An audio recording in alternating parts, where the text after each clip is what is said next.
Bienvenidos a todos los que participan en este curso Panorama Bíblico por el Antiguo Testamento. Que Dios pueda seguir edificando sus vidas. Le invitamos a estar muy atento a los detalles para que también pueda usted rellenar los apuntes que les estamos enviando a su correo electrónico y también a través de las notas que estamos compartiendo en el grupo La Biblia en Facebook. Les rogamos sus oraciones por este ministerio. Que sea usted muy edificado y bendecido el día de hoy. El Génesis revela cómo comenzó todo y qué salió mal. Los problemas empezaron cuando la humanidad hizo elecciones incorrectas, arruinando un mundo perfecto. Pero un Dios amoroso tenía un plan para volver a traer a las personas a Él y restaurar su creación.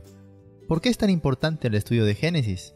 El Génesis es el mayor registro de la historia del universo y su propósito de existencia. El Génesis marca el fundamento de toda nuestra fe y nos dice quiénes somos, de dónde venimos y a dónde vamos.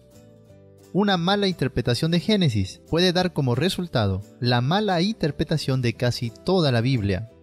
Génesis establece las bases de la revelación del carácter y atributos de Dios. Nos muestra a Dios como creador, como sustentador, soberano, justo, lleno de sabiduría, el dador de la ley moral, etc. Génesis registra los establecimientos de las instituciones y núcleos más importantes de la sociedad, como el matrimonio, la familia, el gobierno civil, el trabajo, etc. Mediante este registro podemos apreciar el diseño original de las cosas para una mejor práctica en el presente. Génesis también registra el origen de lo malo, como el pecado, la corrupción de las naciones y de las autoridades, la inmoralidad, el odio, los problemas familiares, etc. Todo esto nos da un fundamento para poder corregir estas cosas en nuestras vidas y hogares y por ende también en nuestra sociedad. Los cuadros plasmados en las historias del Génesis nos ayudarán a comprender más sobre la redención en Cristo y su plan para con su pueblo Israel y también para con la Iglesia. Y por último, las genealogías registradas en Génesis nos ayudan a comprender la edad joven de la tierra y la ascendencia o el linaje de nuestro Salvador Jesucristo. Por esto y muchas cosas más, el estudio de Génesis es realmente fundamental para la fe y para la vida cristiana. Ahora veamos cómo el Génesis se complementa con los otros libros del Pentateuco en cuanto a la visión del Señor Jesucristo.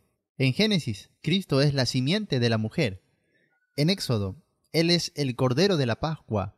En Levítico, Él es nuestro sumo sacerdote.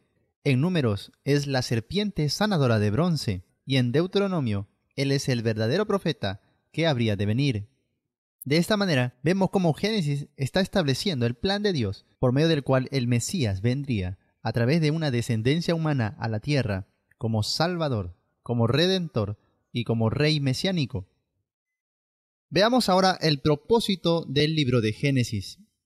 A pesar de presentar entre sus páginas el origen del universo y de otras cosas en la tierra, el propósito del autor de Génesis no parece ser dar muchos detalles acerca de la creación del mundo, ni menos presentar pruebas sobre esto.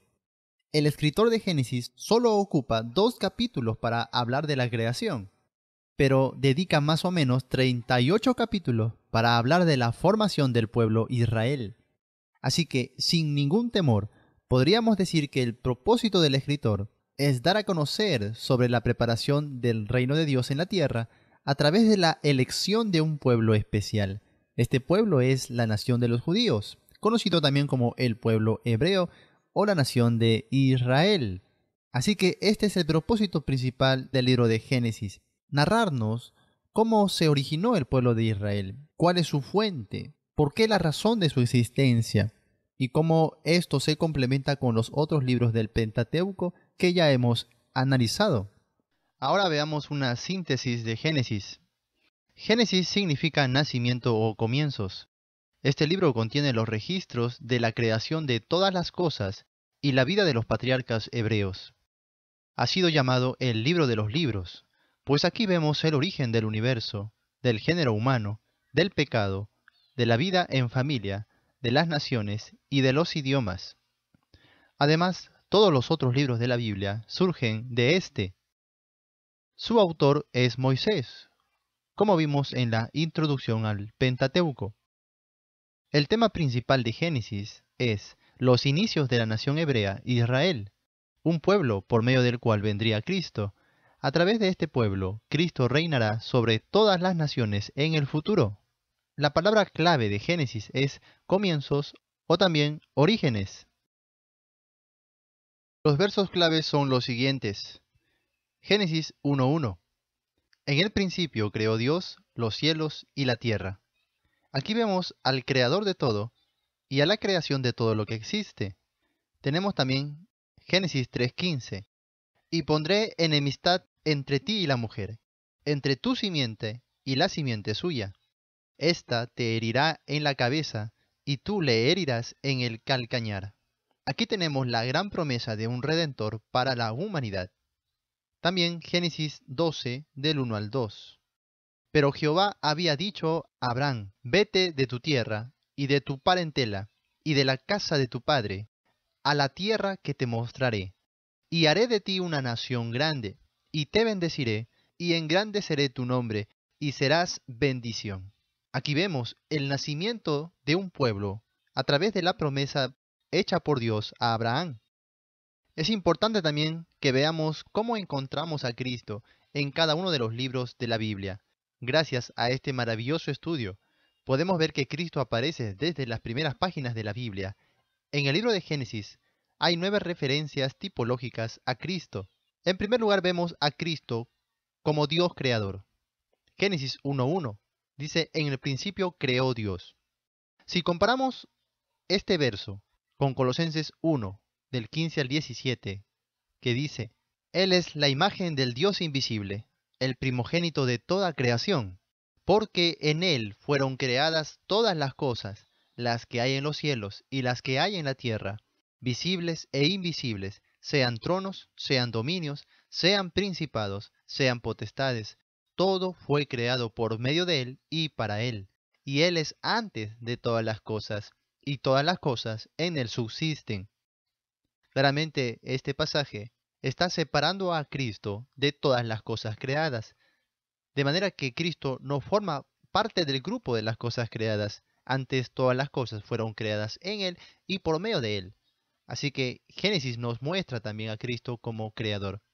También podemos comparar a este pasaje con Juan, capítulo 1, del verso 1 al verso 3, que dice también lo siguiente. En el principio era el Verbo, y el Verbo era con Dios, y el Verbo era Dios. Este era en el principio con Dios. Todas las cosas por Él fueron hechas, y sin Él nada de lo que ha sido hecho fue hecho. Claramente aquí Juan está haciendo referencia al Verbo de vida, y que dice que el Verbo fue el creador de todas las cosas hechas. Así que Cristo es creador, y como tal, desde las primeras páginas del Génesis vemos que Cristo es el Dios creador de todo lo que existe. En segundo lugar vemos a Cristo como la simiente de la mujer. En Génesis 3:15, cuando Dios dice, pondré enemistad entre ti y la mujer, se refiere a dos simientes, a dos descendencias. El verso sigue diciendo, entre tu simiente y la simiente suya. Allí encontramos una promesa. Esta te herirá en la cabeza y tú le herirás en el calcañar. De manera que, aunque el diablo aseste un pequeño golpe sobre Cristo, Cristo le daría un golpe mortal en la cabeza. Esto es la promesa de la victoria que tendremos los creyentes a través de la fe en Cristo. Así que, desde el primer libro de la Biblia, Dios ya estaba mostrando su plan de redención y salvación para la humanidad a través de Jesucristo. Y era necesario que Él venga a través de la descendencia de la mujer, es decir, iba a ser un hombre. Asimismo, Jesucristo es 100% hombre, así como 100% Dios. Así que estos primeros capítulos de Génesis nos muestran a Jesús en sus dos naturalezas, como Dios y como hombre. Tenemos también, en tercer lugar, las pieles para vestir a Adán y a Eva. Este es un precioso cuadro de la redención en Cristo Jesús. Génesis 3, capítulo 21, dice lo siguiente. Y Jehová Dios hizo al hombre y a su mujer túnicas de pieles, y los vistió. El hecho de que Dios haya dado túnica de pieles significa que Dios tuvo que sacrificar animales inocentes para que pueda cubrir la falta de Adán y de Eva. Por supuesto, estas pieles no hacían que Dios perdonase los pecados, pero simbolizaban lo que iba a suceder a través de Cristo. En la cruz, los demás íbamos a ser cubiertos por su gracia y misericordia, y asimismo íbamos a ser perdonados. La descendencia de fe iba a alcanzar salvación, no por sus propios medios, sino solo a través de la muerte expiatoria de Cristo. De manera que la cruz se estaba anunciando desde el primer libro de la Biblia. En cuarto lugar tenemos a Jesús en la ofrenda acepta de Abel. Génesis capítulo 4, verso 4 dice lo siguiente: Y Abel trajo también de los primogénitos de sus ovejas, de lo más gordo de ellas, y miró Jehová con agrado a Abel y a su ofrenda. Gracias a la revelación del Nuevo Testamento, en Hebreos 11 vemos que esta era una ofrenda de fe. Abel había sido instruido, quizás en lo que Dios hizo con Adán y Eva al sacrificar animales, al hacer un derramamiento de sangre para el perdón de los pecados, simbolizando lo que Cristo un día haría. Así que Abel era un hombre de fe. Su ofrenda de fe hizo que él ofreciera un sacrificio de sangre, y ese sacrificio era lo mejor que tenía. De esta manera podemos ver a Cristo, el hombre perfecto, sin mancha, muriendo en lugar del pecador. En quinto lugar, vemos a Cristo como el arca de salvación en el diluvio. En Génesis capítulo 7 se nos narra uno de los pasajes más sorprendentes de la Biblia, el diluvio universal. Dios le dijo a Noé: entra tú y toda tu casa en el arca, porque a ti he visto justo delante de mí en esta generación. Y también dice que por causa de las aguas del diluvio entró Noé al arca, y con él sus hijos, su mujer y las mujeres de sus hijos. El apóstol Pedro en su epístola nos dice que esto era un cuadro de la salvación en Cristo, en la cual 8 personas fueron salvas del agua. Cristo es nuestra arca de salvación. Todo aquel que está en Cristo no perecerá en el juicio eterno. Ya la condenación no es para él, porque está protegido por Cristo. Así que Génesis nos narra acerca de la seguridad de salvación a través de Cristo Jesús. También tenemos en sexto lugar a Cristo como el rey y sacerdote Melquisedec. En Génesis 14, 18 vemos ahí cómo aparece este personaje un poco misterioso, que Hebreos dice que ni siquiera se saben de dónde salió, ni sus días, ni se le cuenta genealogía. Entonces Melquisedec, rey de Salem y sacerdote del Dios Altísimo, sacó pan y vino. Así lo describe el escritor de Hebreos en el capítulo 7, verso 2 de su carta, cuyo nombre significa primeramente Rey de Justicia y también Rey de Salem, esto es, Rey de Paz, sin padre, sin madre, sin genealogía, que ni tiene principio de días, ni fin de vida, sino hecho semejante al Hijo de Dios, permanece sacerdote para siempre.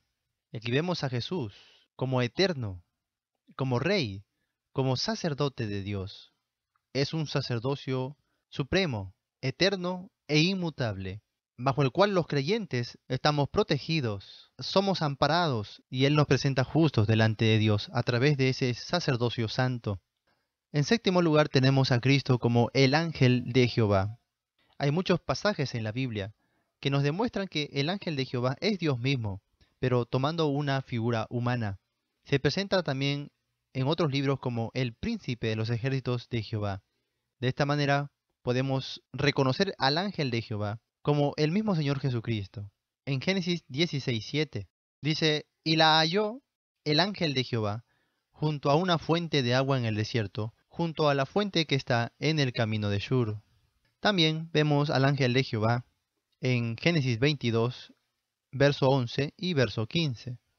Entonces el ángel de Jehová le dio voces desde el cielo y dijo: Abraham, Abraham. Y él respondió: heme aquí. Y llamó el ángel de Jehová a Abraham por segunda vez desde el cielo. El ángel de Jehová se apareció a Abraham, a Jacob y a muchos personajes en la Biblia. Tenemos la certeza de que es Jesucristo, cobrando forma humana y visible, materializándose porque Jacob pudo tocarle e incluso comió cuando se presentó a Abraham. Jesucristo es el ángel de Jehová. Nos demuestra su divinidad y también que Él era existente antes de su nacimiento. A esto le conocemos como una cristofanía, la aparición de Cristo en el Antiguo Testamento. En octavo lugar tenemos a Cristo como el sacrificio del Hijo amado. Su historia se narra en Génesis 22. Isaac llevaba la leña sobre sus hombros cuando subía a aquel monte en la cual sería sacrificado por su padre. Esto también es un cuadro de la redención en Cristo. Nos narraba la forma en que Jesús iba a morir. Él subió al monte del Calvario, llevando sobre sí mismo aquel madero pesado, y fue sacrificado en la cumbre de ese monte por nuestros pecados. Isaac no tuvo necesidad de ser sacrificado, porque este sacrificio no es acepto por Dios. Solamente Dios estaba probando la fe de Abraham y estableciendo lo que sería más tarde el verdadero sacrificio de su Hijo amado, el hombre perfecto, Cristo Jesús, el cual es el único sacrificio acepto por Dios. Y finalmente tenemos a José. Cristo, así como José, fue vendido, traicionado por los suyos, pero después fue ascendido al trono. Estas son 9 maneras en las que vemos a Cristo a través de las páginas del Génesis. Es importante analizar con detalle cada uno de estos tipos para aprender más sobre la redención en Cristo. Sobre todo tener entendido de que Dios estaba revelando a su Hijo y su plan de salvación en Él desde el primer libro de la Biblia. Hay muy rica enseñanza que a través de este curso vamos a ir compartiendo. Les sugerimos completar las tareas, las preguntas que les estamos dejando y que pueda compartir este curso en sus redes sociales. Esperamos con ansias la siguiente lección para seguir aprendiendo un poco más acerca del Génesis. Recuerde que usted puede seguirnos a través de YouTube, a través también de la página en Facebook, Argumentos Bíblicos, y del grupo La Biblia en Facebook. Cualquier duda o comentario, si usted tiene una palabra de agradecimiento, le pedimos que lo deje allí en los comentarios y quizás en la próxima edición podamos leer su comentario aquí en los audios y en el video para bendición de otros oyentes. Que Dios les bendiga. Gracias por acompañarnos en un estudio más de Panorama Bíblico por el Antiguo Testamento.